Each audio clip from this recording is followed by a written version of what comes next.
Hello everyone and welcome to Rama Astrology. I'm continuing my series on the Nakshatra videos, and I'd like you to join me on this journey to take you over the sea of life. In the Vedic Hindu system of astrology, known in Sanskrit as Jyotish, the 27 constellations are not the 12 star signs of the zodiac, are the key to understanding celestial influences on our planet and on our person. These 27 constellations are known as the 27 Nakshatras or stars, spanning 13 degrees 20 minutes each, and they are further divided into 4 padas of 3 degrees and 20 minutes. Jump in and journey with me on this Vedic astrology for the Nakshatra series. When we take a deeper look into the nakshatras, or the division of the sky into the signs, the rashis, the nakshatras, the stars and the padas, this is what we see. The zodiac sky is divided into 12 signs, starting from Aries and ending with Pisces.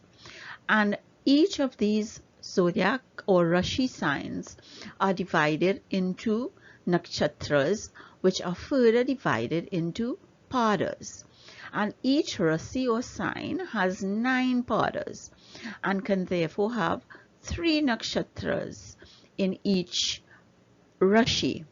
The nakshatras represent the abodes into which the fruits of our labor, or as we say, our karma, is transferred and stored. The nakshatras then dispense the fruits of this karma depending on the placement of our grahas or planets and the bhavas or houses which are assigned to each of the rasis. Based on a person's moon nakshatra at the time of birth, Jyotish offers a more powerful or predictive technique compared to other forms of astrology. And we can see the details garnered here from the zodiac into the nakshatras, which are the stars, and the padas of the nakshatras, which are the dharma, artha, karma and moksha. The 12 zodiac signs equates to 360 degrees. One zodiac sign or rashi equates to 30 degrees. One nakshatra measures 13 degrees 20 minutes, and one pada equates to 3 degrees 20 minutes. And this is what Vedic astrology uses as its analytical tool, its basic analytical tool to guide you over the sea of life. I urge you again to join me on this journey over the sea of life. Jump in and journey with me. This week in the Nakshatra series, I am dealing with the Uttara Ashadha Nakshatra, and the symbol of the Uttara Ashadha Nakshatra is the elephant tusk. And in one area of interpretation, the elephant tusk represents royal insignia. It speaks of kingship, of authority, of royalty, of ego, of responsibilities that are all entailed to this office or this insignia. It also shows the ability to enter new fields of endeavors and penetration power of mental insights, so that you are able to discern and separate illusion from reality. This symbol conveys a sense of fearlessness and an enterprising nature that Uttara Ashadha males and females both exhibit. In another arena, the tusk of an elephant symbol is used or is thought to represent the Vaishya caste, in the Uttara Ashadha Nakshatra. Its association with the ancestors shows a deep respect of traditional values and desire to advocate these values in your behavior and your life. However, the Saturn influence on this nakshatra can make a person rigid and harsh, just as the piercing symbol of the elephant's tusk suggests.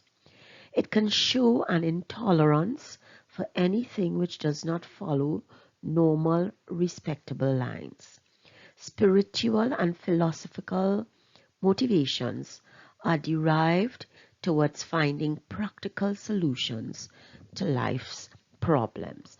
And this is what the nakshatra that represents durability, power, penetration, and insights can bring to you and yours.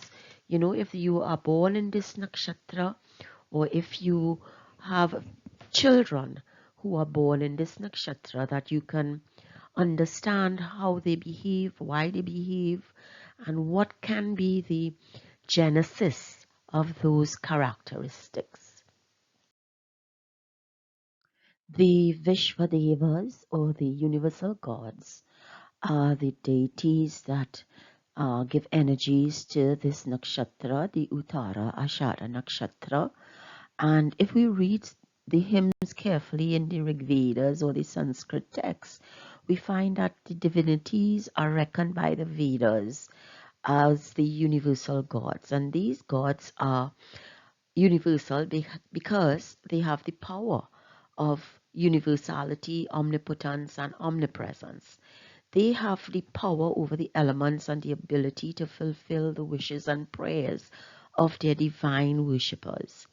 They reside in the three lucid realms of heaven and descend to the earth to accept our offerings when we do so through our rituals and pujas and, homas and havans. There are specific hymns usually associated with Soma sacrifices addressed to these universal gods in the Vedas. And the hymns that we invoke are usually specific to them as Indra, Agni, Vayu, Brihaspati, Mitra, Pusan, Bhaga, Varuna, Anghirasa, Surya, Soma, Adityas, Maruts, and even Rudra and Vishnu. They also extol them as the righteous guardians of the celestial sphere with auspicious powers. Most of them were identified later as Dikbalas or addressed separately as a group of divinities in themselves, along with Rudras, Adityas, Vasus, Sandhyas, Asvins, Maruts, Usampha, Gandharvas, Yakshas, and Asura Siddhas. So there's a lot of literature on the Vishwadevas, and they are the energies that surround and give strength, blessings, karma, and all that we seek or not seek in and within the Uttara Ashadha Nakshatra. Some of the main fixed stars of Uttara Ashadha Nakshatra can be found within 25 degrees of Sagittarius to 6 degrees 19 minutes in Capricorn, because remember, Uttara Ashadha Nakshatra straddles Sagittarius and Capricorn, where you have the first pada in Sagittarius and the second, third, and fourth pada in Capricorn, so that you have Jupiter and Saturn, giving their energies and their significations. And we have Aculeus, a fixed star at 25 degrees Sagittarius, where you can have trouble with your eyesight if you are born in this nakshatra. At 2652 Sagittarius, we have the galactic center, which is a vast black hole at the center of our galaxy, which was discovered in 1932. It is a source of energy, motivation, aspiration, alien consciousness, crisis of faith, travel, education, philosophy, spiritual urges, single-minded dedication, And if you have Jupiter at this degree, it will be very fortunate for you as an individual. So you know that black hole where anything can happen, where transformation can happen, where the spiritual energies come to you and you are transformed into someone new, where things are happening based on the house that 2652 Sagittarius represents in your birth chart. So that this is why I keep telling you that your birth chart is specific to you, and we as astrologers need to know your birth history to really tell you your potential or the pitfalls in your life. But this is just a, a synopsis, a slight summary of some of the issues that can arise with you or anyone that you know as an individual born in the Uttara Ashadha Nakshatra, which is 2640 degrees Sagittarius to 10 degrees Capricorn. The padas of the Uttara Ashadha Nakshatra start off with Sagittarius and ends with Pisces, so that you have Sagittarius, Capricorn, Aquarius, Pisces, 1, 2, 3, 4. Sagittarius and Pisces are Jupiter related. Capricorn and Aquarius are Saturn. So Saturn here is squeezed in by Jupiter. And so that means too that, remember, we start off with Dharma, Artha, Kama and Moksha. So the Artha and the Kama are squeezed in by Dharma, duty, and Moksha, liberation. So that at the beginning, that is what you may want in terms of duty, that you may seek to fulfill your duties, but what you are looking for is really release. But what you have to do in the middle of all of this is your work that Saturn wants you to produce to achieve wealth and achieve pleasures. You have to work for it. There is no turning around. There is nothing about it, because this is what the padas are. They are the padas of Jupiter and Sagittarius, and Saturn. So that in the third pada of the karma, which is in Aquarius, the third pada is ruled by Saturn, as I said, and the focus here is on accumulation and knowledge and items of creature comfort, so that your pleasures, what is it you have to do to gain pleasures in life? And Saturn says you have to work for it. It's not going to come to you, just like that. You have to work for it. So this is some of the direction that we can point persons to when they seek assistance or clarification on what is happening in their life and why it is happening. The padas are the steps of the nakshatras, and they really give a detail and assist us astrologers to assist you. And here we have the zodiac characteristics of Sagittarius. And with myself as an astrologer and working on ZDAMastrology.com, my basic tenet of these works and videos are the alignment or the alternative that I can give through Vedic Astrology with the Tarot Association. And you will find here that the Jupiter Sagittarius Adhanu dual characteristics of this zodiac gives us economy, frugality, moderation, testing the waters. And that is the tarot card Temperance. And Temperance deals with all of these issues.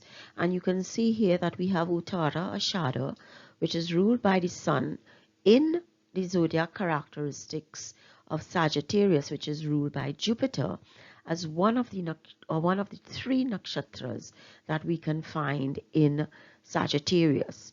So that Uttara Ashadha gives us that added oomph in Sagittarius to help us understand that, we have Purva Ashadha coming before, and even Mula coming before, but they are all in Sagittarius. So all of these things should have a meaning that will impact on Uttara Ashadha, because the universe is linked. The universe is not separate. There are linkages through energies and through aspects and through chakras and crystals.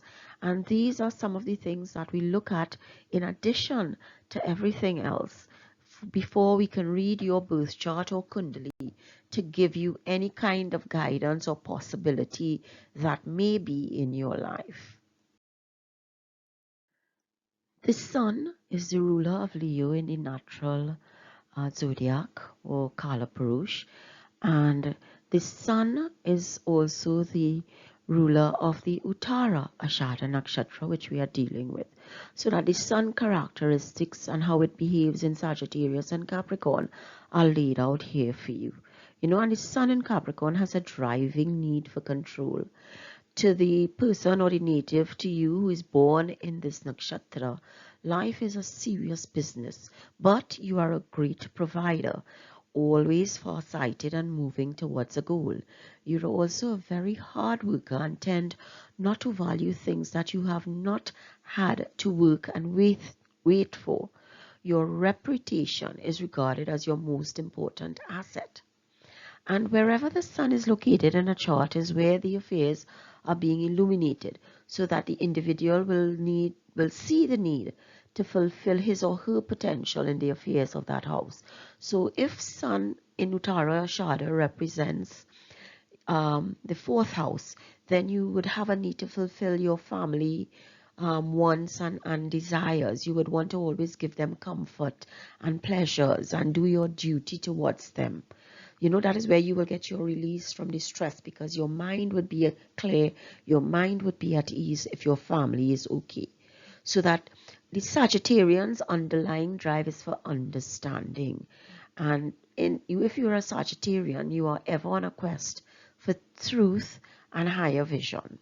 You know, people with their sun in Sagittarius have the sun in the last of the fire elements, since the sign of Sagittarius is a fire sign and ruled by expansive and broad-minded persons and lucky Jupiter.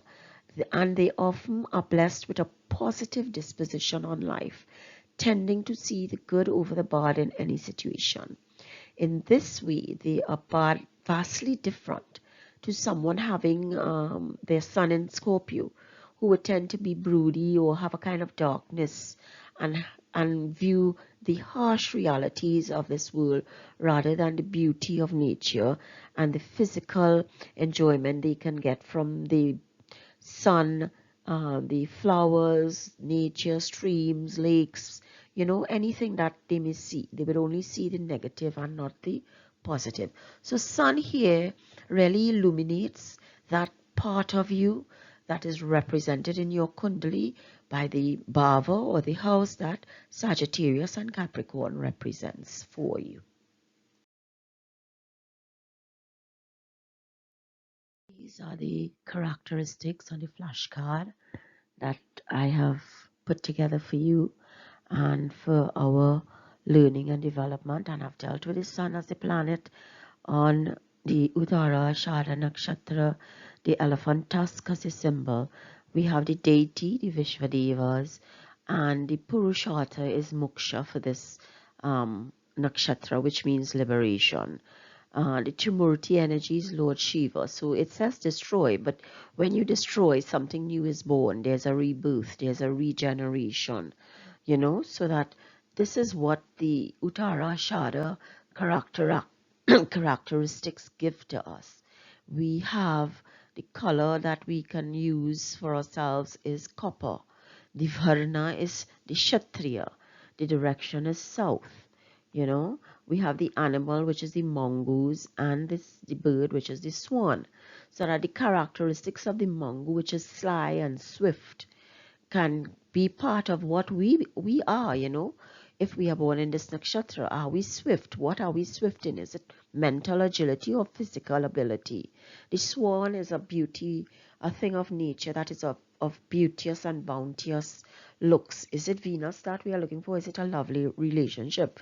But you know, those relationships may not be good for us because we would have difficulty in finding a partner if we have persons born in Uttara Ashadha, since the sun is so illuminating. And we have to remember the story of the sun, Surya, and Sanjana, who created a shadow of herself, Chaya, because she couldn't deal with the sun's illumination as his wife. So that those are the mythologies that we have to bring into play here also to understand the effect of the sun on our lives in Uttara Ashadha Nakshatra. The Vishnu avatar that is associated with the sun is Rama, and we all know the prince of Ayodhya. You know, he's commonly worshipped avatar in Hinduism and is thought of as the ideal model of a common prince without superpowers, despite being an incarnation of Lord Vishnu. And his story is recounted in one of the most widely read scriptures of Hinduism, the Ramayana. And it goes that, while in exile from his own kingdom with his brother Lakshman and the god Hanuman, his wife Sita was abducted by the demon king of Lanka, Ravana. He traveled to Lanka, killed the demon king, and saved Sita. Rama and Sita returned home and were crowned. The day of the return of Prince Rama to the kingdom of Ayodhya is celebrated in the form of the festival Diwali all over India and some parts of the world. So that we have that story, and while we have the story with Vishnu's avatar Rama, we also have to do our research and remember the story of why Ravana acted that way.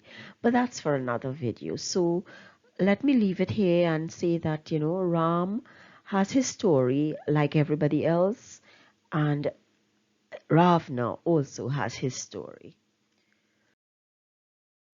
I always thank God and Bhagwan for allowing me to share their knowledge that they have transferred to me, that I have sought, and they have guided my mind and my eyes to certain books and texts so that I can read and understand and analyze. I share this with you so that we can both grow and develop, and I hope that you have health, strength, safety until we meet again. See you next time. Bye.